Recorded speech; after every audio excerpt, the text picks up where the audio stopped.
3 games of football left, ladies and gentlemen, and you're here to see my predictions for the championship round of the playoffs. Cue it!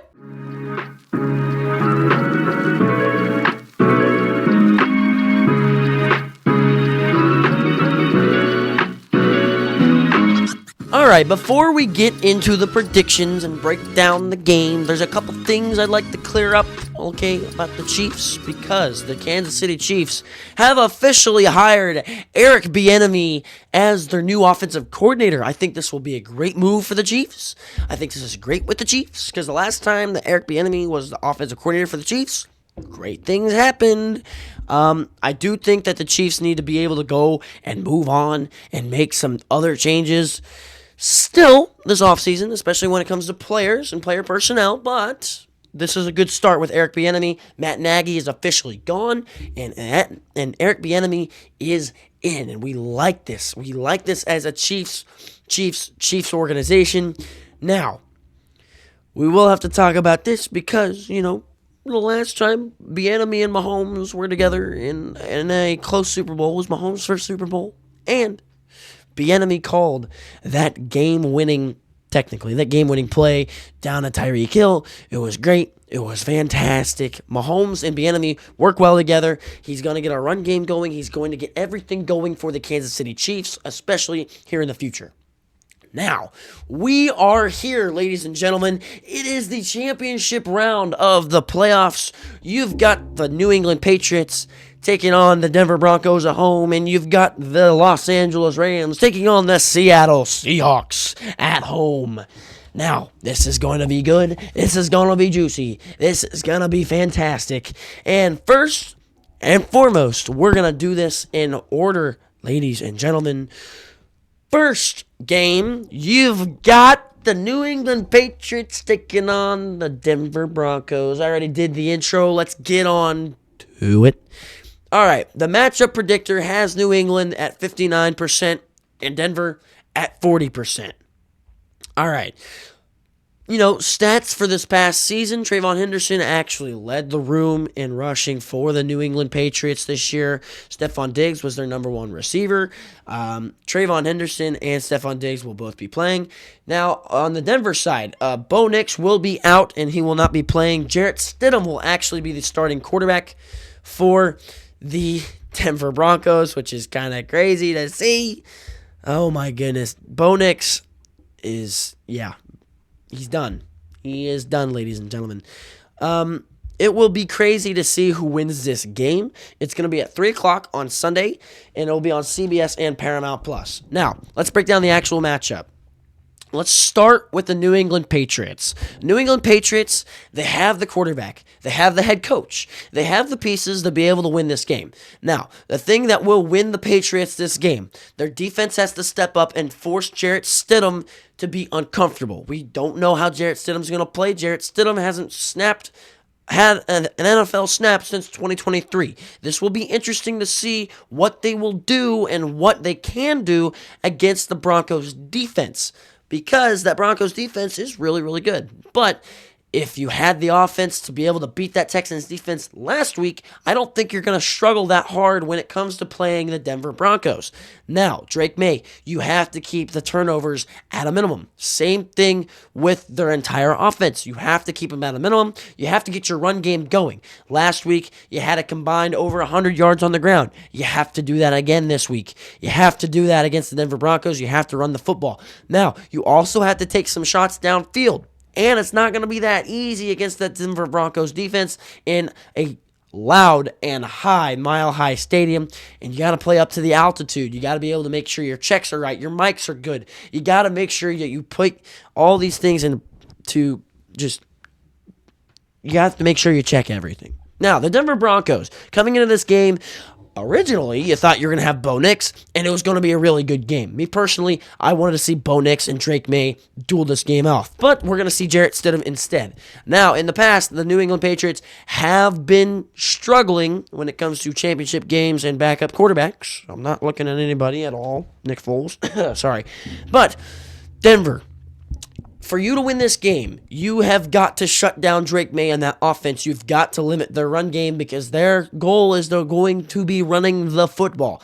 And you have to limit Drake May's arm, make him throw short passes. He doesn't like throwing short passes. He will if he has to, but he likes to be able to air that ball out when he wants to pass the ball. 20 plus yards. That's his goal. His goal is to throw the ball 20 plus yards.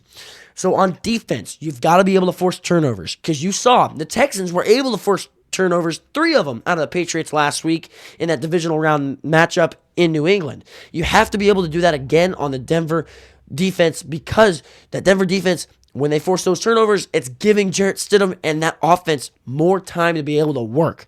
Now, offensively for Denver, maybe you look at more of a rushing attack because you might be getting J.K. Dobbins up. You might be getting him back up and running because they opened up his window to return this week, I believe. And so, because they did that, if J.K. Dobbins comes back, you could see, hopefully he's not on a snap count, but if he is, you've got to be able to somehow get that running game going. Please do not run Jarrett Stidham. We don't know how good of a runner he is. He's probably not a good runner. With that being said, Denver, you've got to be able to throw the ball as well. Courtland Sutton only had 2 catches last week. Granted, they were in the final drive of the game, which was big and crucial for you if you're Denver. But you have to be able to get Courtland Sutton, the All-Pro, or the Pro Bowler, one of the two, or both, involved in the passing game, in the receiving game. First and foremost, you have to get him the ball. Backup quarterbacks statistically like to go to the number 1 receiver and rely on that number 1 pass catcher, whether it be a number 1 tight end or number 1 receiver or whoever's the best pass catcher in the lineup. So Denver, that offense, you've got to get the pass game going. If J.K. Dobbins is back, get that run game going and just protect Jarrett Stidham at all times and make it to where he's got an easy day in the backfield. Now, I honestly think that this game is already set up to be a Patriots W, so that's who I'm going to take. I'm going to take the New England Patriots to win this one. It's going to be a tight game. I really wanted to see Bo Nix and Drake May duel it out for the AFC, but for the first time since 2018, the New England Patriots are moving on to the Super Bowl. And now, you've got the Los Angeles Rams taking on the Seattle Seahawks. Now, we're getting a 3rd edition of Rams Seahawks this season. The Rams 12-5, the Seahawks 14-3. The Seahawks are statistically really, really good at home. They're 6-2 this season at home. Now, this matchup is 53% Seattle, 46% LA. Now, let's get in and talk about it. As a 2.5-point spread, obviously Vegas doesn't know what's going on. Matt Stafford putting up fantastic numbers, almost dang near a 300-yard game at the end of the season, away from 5,000 yards passing. Kyren Williams, 1,200 yards on the ground. Puka Nacua, 1,700 of those yards from Matthew Stafford. Oh my gosh. Byron Young, 12 sacks on the season. Really, really good. Oh my goodness.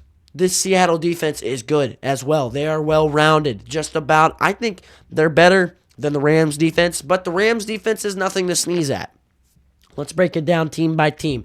We're first going to break down the Los Angeles Rams being the away team. They are 5-4 when on the road this season.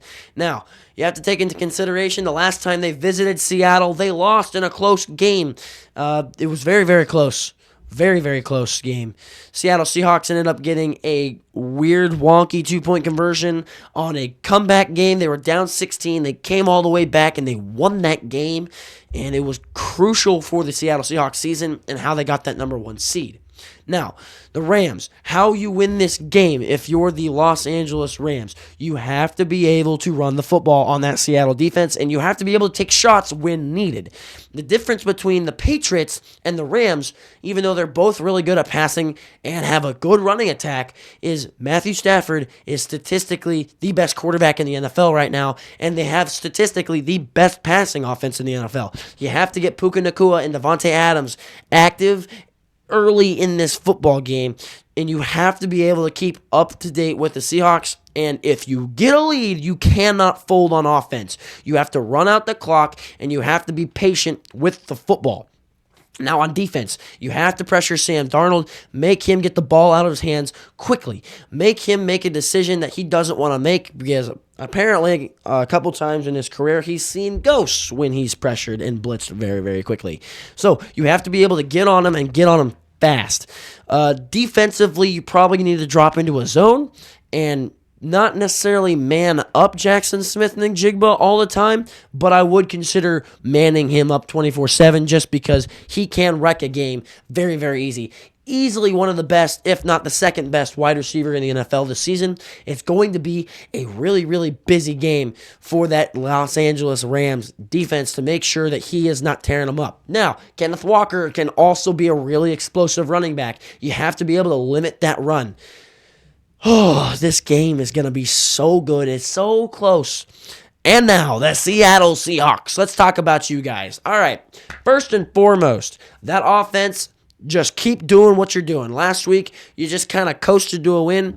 This week, you're probably going to have to produce a little bit more. Sam Darnold, if you're going to beat the Rams, you've got to be able to pass for over 200 yards. You've got to probably pass for 3 touchdowns. If you don't do that, that means that Kenneth Walker had another ginormously good game and had 100-plus yards rushing and 3 touchdowns on the ground. If you can get that running game going, you don't have to get that passing game going. But it would be very, very beneficial for you if you got both of realms going, because you have to be able to pass the ball on this Rams defense. They're not that great against the pass. They're not that bad against the pass, but they're not that great. When running the football, you have to be able to get Kenneth Walker into space. It doesn't matter if it's a screen. It doesn't matter if it's an outside zone or a trap. You have to be able to get Kenneth Walker into space, and that's how you're going to be able to win on the ground on Sunday. Next, their defense, the dark side.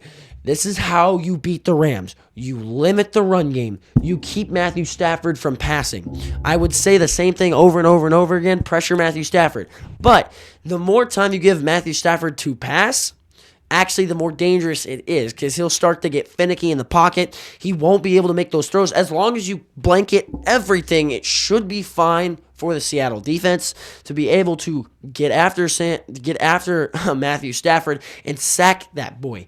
The last time these two teams played, they did an exceptional job, especially in the second half, at making sure that Rams offense couldn't catch a ball, couldn't catch anything. You have to be able to force Matthew Stafford to throw the ball deep, because this offense is specifically made to get the ball out on a screen pass to or on a slant route to Puka Nacua and Devontae Adams and make them work and let them cook. But he will throw it deep. I mean, he's not scared of throwing it deep. It's just they're statistically worse when they throw the ball deep, the Rams offense is. So if you're the Seattle defense, you want to be able to take advantage of those opportunities. Make Matthew Stafford throw deep the entire game, and you'll probably end up with 2 interceptions. No knock on Matthew Stafford, but he's really, really good, just not from 30+. So, with that being said, this is going to be a really, really close game. I'm assuming the special teams is going to have a big factor in this as well, seeing that Rashid Shaheed took the first kick to the house last week.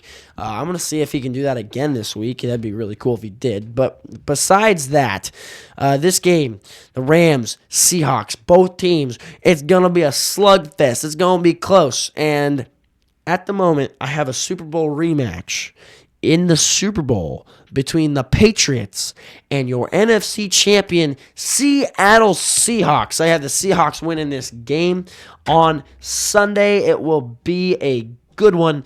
Sam Darnold, I have faith in that defense, and I don't think Sam Darnold is going to turn the ball over too many times, but I could always be wrong.